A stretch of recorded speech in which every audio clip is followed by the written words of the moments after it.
Morning, everybody. It's about quarter after 7 on the 6th of April. Been up since probably a little after 6:30 maybe, somewhere in there. Kind of waiting on it to get daylight. You can see over there a little bit of light shining in through the cracks of the shelter. Wind was really howling out there this morning. Wasn't in any hurry to get out there in it, so app on my phone says it got down to 34 degrees last night, which is part of the reason why I'm not super eager to get out there just yet, but we'll be here shortly. Anyways, that's a lot better than the 22 or 24 from the night before. But anyways, thought I'd take just a second here, if I can get the camera to focus, go over a game plan for the day. I'll lay this down if I can so I can do some pointing. So overnighted here, Ohio River Shelter, and my hiking partner,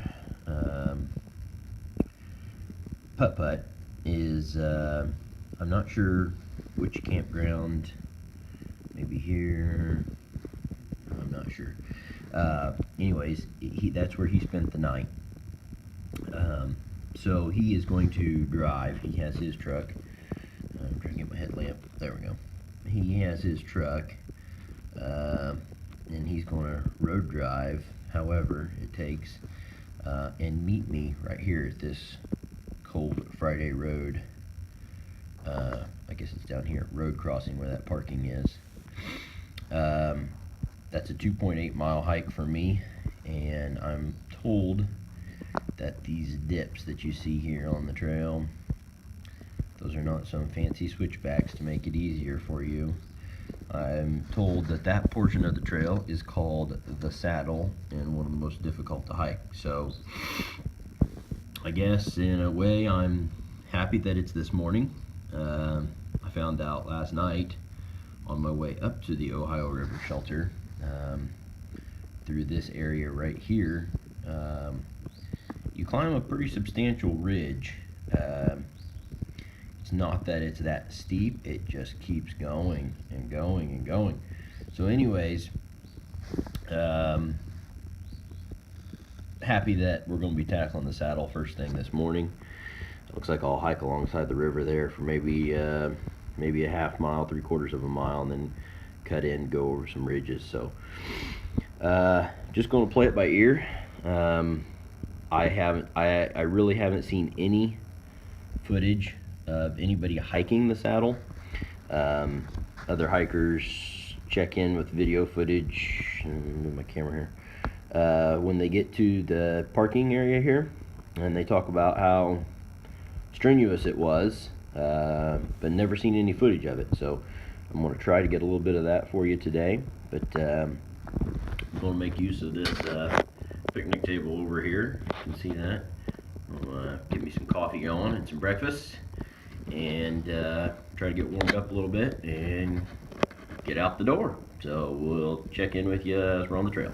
Alright folks, it is 8 now, and I've got everything packed up, about ready to start hiking. It is a beautiful, and again I say beautiful, sunshiny morning here at the Ohio River Shelter.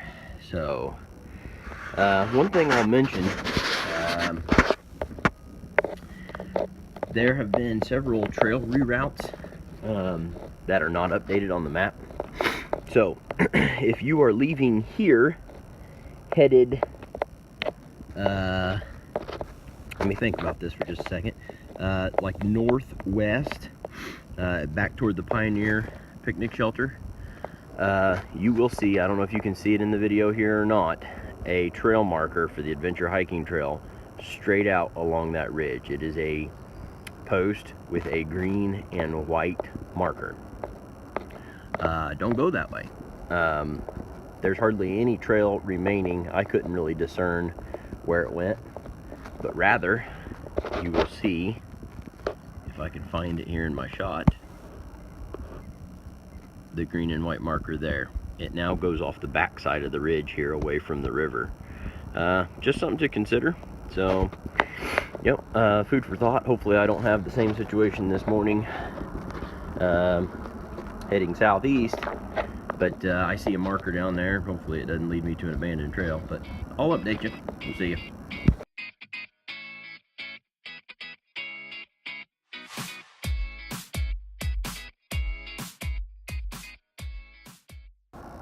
It might be too windy to even hear me here. Trail's heading that way, right along the river. I don't know if you can see down in here. Huge, big old rocks. It's really cool to see. They're just all like perched on this very steep bank headed down to the river. Kind of cool. Thought I'd stop and show you a little bit. Here we go.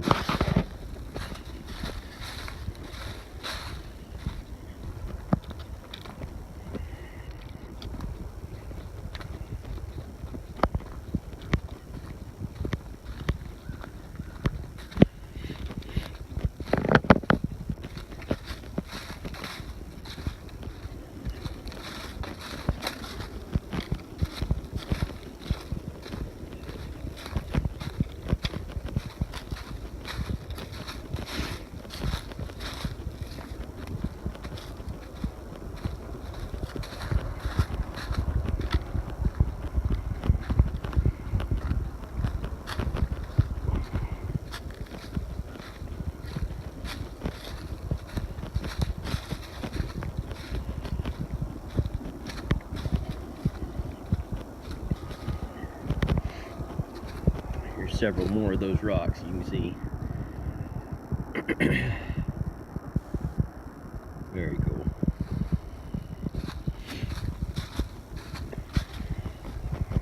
I don't know if you can see through the trees there, the bend in the Ohio River.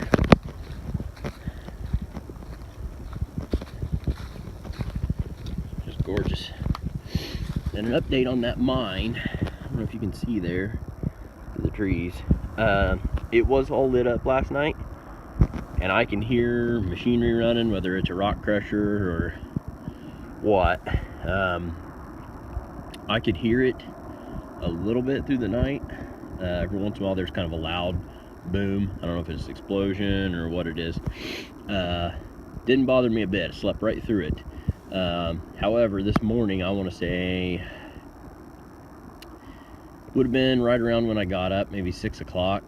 I started hearing like this real heavy grinding sound, and stepped out to look. Best I could tell, they were using some sort of auger or belt and loading stone into those barges there along the edge of the river. So anyways, that was a little noisier, but still, I could have slept right through it. It wasn't anything to speak of. So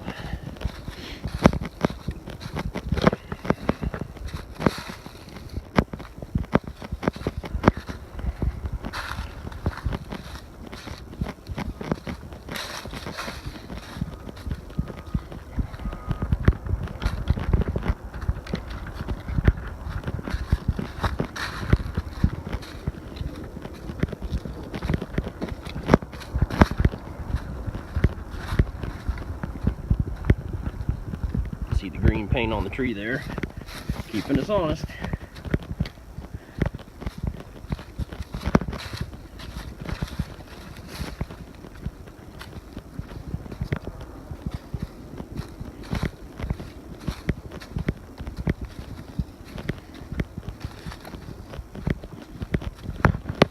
All right, I'll check in with you a little later. Just thought I'd pause to mention here, that ridge you see up there in the top is the elevation that the Ohio River shelter is on. You see this green marker here, that green marker there. This goes at about a 45-degree angle to that, straight up to the top. So it just all of a sudden cut down here, getting relatively close to the water. So yeah, if we get a little closer, I'll let you know. Neat little footbridge here in this ravine. Looks kind of washed out from recent rain. See some trail markings there. Notice there that hiking and mountain biking are permissible. To all my fellow outdoors people that mountain bike this, upload some GoPro footage. Let's see that, because it is going to be not right here. Right here is easy, but I've come down some stuff. Be pretty crazy on a bike, so let me know. All right, I'll show you here. There is the Ohio River shelter. As you can see, I am there now. So I've hiked that stretch there in the last 20 minutes. Beautiful stretch, beautiful stretch. So as you can see, I'll be heading back northeast and starting that wonderful thing called the saddle. So I imagine I'm going all the way down in the valley here, back up partially on a ridge around the outside of it, back through another ravine there. So anyways, that would translate to that ridge straight over there. So here we go. All right, so you can see the trail. Let me get my finger in here. Right here, going down, around, and across that. I get to cross that non-existent waterfall. Right along, I don't know if you can see it in the brush. Switch back. Looks like switch back, and it looks like it's pretty steep there. So anyways, I guess this is where we begin said saddle. I'll let you know, keep you up to date, but thought I'd show you this dried up waterfall here. Boy, it'd be pretty if there was just a little bit of water running down it. I stepped out onto this waterfall and wow, just wow. Just winds way down through there. Absolutely beautiful. You can see our trail cutting up right there, up that rocky little edge. And around here behind me. Just really cool where it comes down out of there. Anyways, thought I'd show you. Of course, the picture doesn't really show you the depth perception over the edge and all that, but yeah, it's pretty cool. Yeah, it's worth a hike. So yeah, I got two pretty switchbacks, and then this. You see that green arrow there on the trail on the left? It says, "You going up that, buddy." So anyways, yeah, kind of a neat rocky staircase though. That part down there is kind of washed out, which explains why the switchback gets you to this point. But anyways, so I thought maybe I'd start up it a little bit, holding the camera here. I hope it's decent footage for you. I don't know. Let me position my hand a little different. Hold on. Alright, starting up it here. Gonna take it easy since I'm holding the camera with one hand and just a single trekking pole. Looks like it's all loose, but really it's pretty stable. Most of these rocks are. Guess we'll see as we go along here.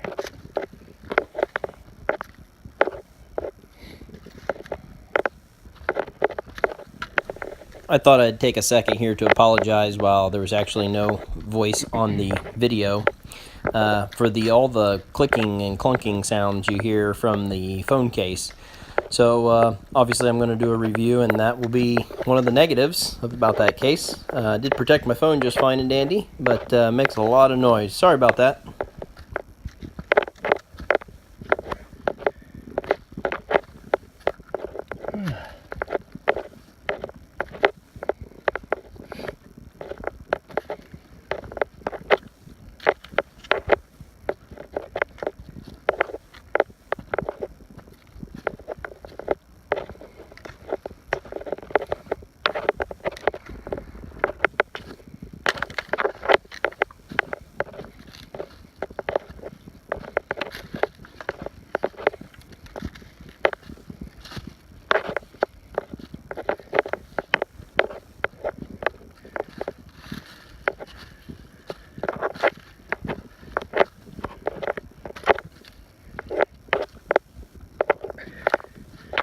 Well,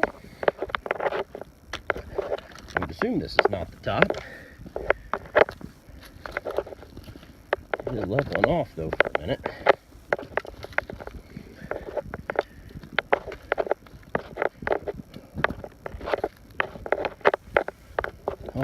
it coming here again.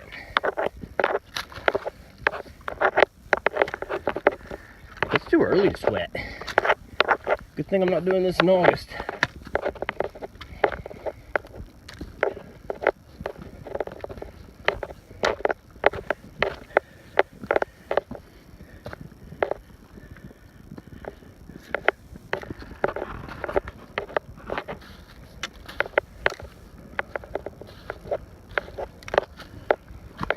Putt-Putt was here, he'd yell, "Trail maintenance!" Just like that.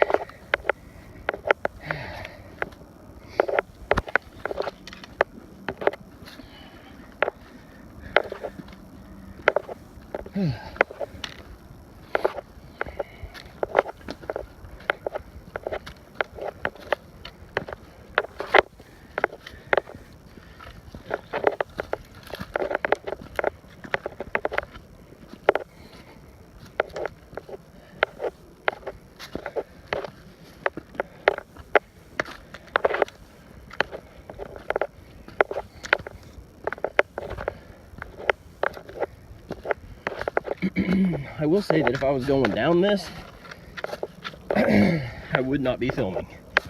There's something to be said about having a couple trekking poles in front of you while going downhill. Leaf cover on a trail like this obscures a lot of puddles, loose rocks, etc. And especially on a section of trail that goes straight up or down, water runs down it a lot. You know, path of least resistance and all that. And so it looks like it might just be a leaf covered gradual slope, but really it can be like a stream on top of slick mud. And you add a steep decline for that, and yeah, you will be on your rear quicker. You can say lickety split. So downhill requires a little more finesse, and contrary to popular belief, downhill is not really easier on the body.